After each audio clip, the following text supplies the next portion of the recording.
तो रॉबिन शर्मा का 5 AM club, ये नाम तो सबने सुना ही होगा, है ना? एक ग्लोबल फिनोमेनन बन गया है जो वादा करता है कि आप अपनी लाइफ को पूरी तरह से बदल सकते हैं। लेकिन क्या ये वाकई सफलता की गारंटी है, या फिर ये हमारी बॉडी की अपनी नेचुरल क्लॉक के साथ एक तरह की लड़ाई है? आज हम इसी को समझने की कोशिश करेंगे। देखिए, आज की दुनिया में डिस्ट्रैक्शन की कोई कमी नहीं है ना? हर कोई बस एक एज चाहता है, एक सीक्रेट ढूंढ रहा है जिससे वो सबसे आगे निकल सके। तो सवाल ये उठता है कि क्या सुबह 5 बजे उठना ही वो सीक्रेट है जिसकी सबको तलाश है?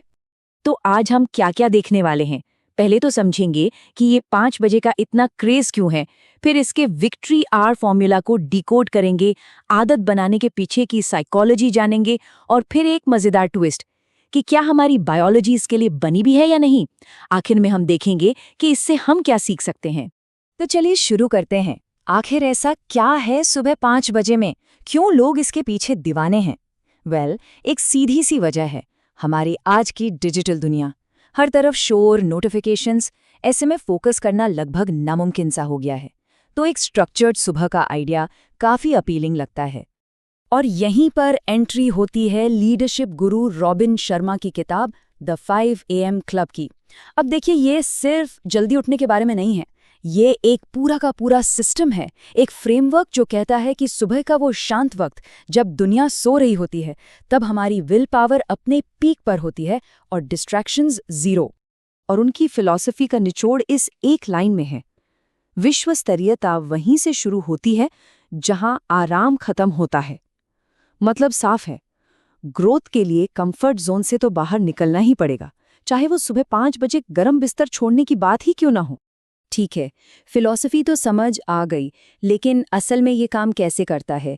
क्योंकि सिर्फ अलार्म बंद करके उठ जाना तो काफ़ी नहीं है, राइट? असली खेल तो उस पहले कीमती घंटे का है कि उसके साथ किया क्या जाता है। और इसी पहले घंटे को शर्मा एक खास नाम देते हैं, विक्ट्री आवर, मतलब जीत का घंटा।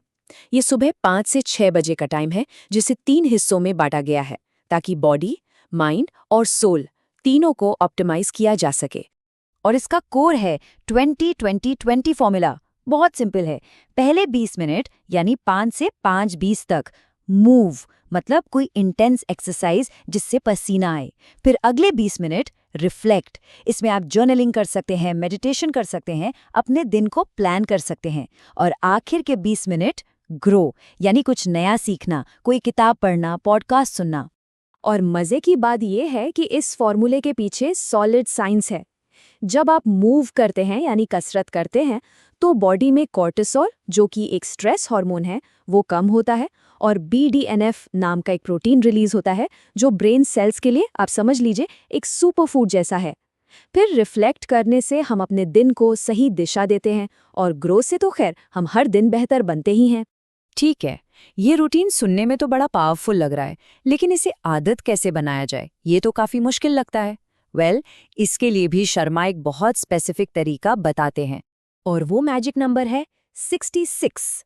रिसर्च यही कहती है कि किसी भी नई आदत को ऑटोमेटिक बनाने में, मतलब कि वो बिना सोचे समझे होने लगे, लगभग 66 दिन लगते हैं।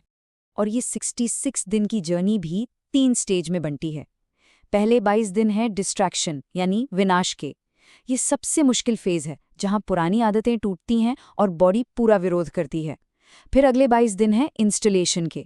यहाँ चीज़ें थोड़ी आसान होने लगती हैं, दिमाग में नए रास्ते बनने लगते हैं।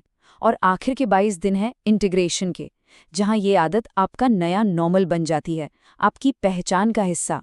सुनने में तो ये सब बहुत कमाल का लगता है ना? विल पावर, डिसिप्लिन, सब कुछ। लेकिन एक बड़ा लेकिन है। क्या हो अगर दिक्कत आदत की हो ही ना? क्या हो अगर हमारा शरीर ही एक अलग टाइम टेबल पर चलने के लिए बना हो? और यहीं से कहानी में एक नया मोड़ आता है। अब हम बात करेंगे क्रोनोटाइप के विज्ञान की। देखिए, ये साइंस कहती है कि हमारी एनर्जी और अलर्टनेस का असली कंट्रोल हमारी अलार्म क्लॉक के पास नहीं, बल्कि हमारी अपनी बायोलॉजिकल क्लॉक के पास है। मोटे तौर पे देखें तो 2 तरह के लोग होते हैं।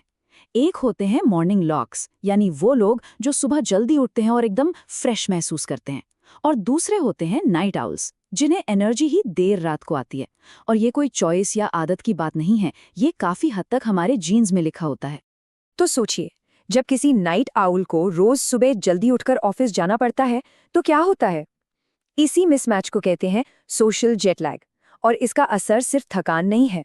स्टडीज ने तो इसे डायबिटीज जैसी सीरियस बीमारियों के बढ़ते हुए रिस्क से भी जोड़ा है। तो यहाँ पर एक बहुत जरूरी बात सामने आती है। शायद असल सफलता सुबह जल्दी उठने में है ही नहीं। शायद सफलता इस बात में है कि हम अपनी नेचुरल बायोलॉजिकल रिदम को समझें और उसके साथ काम करें, न कि उसके खिलाफ लड़ें।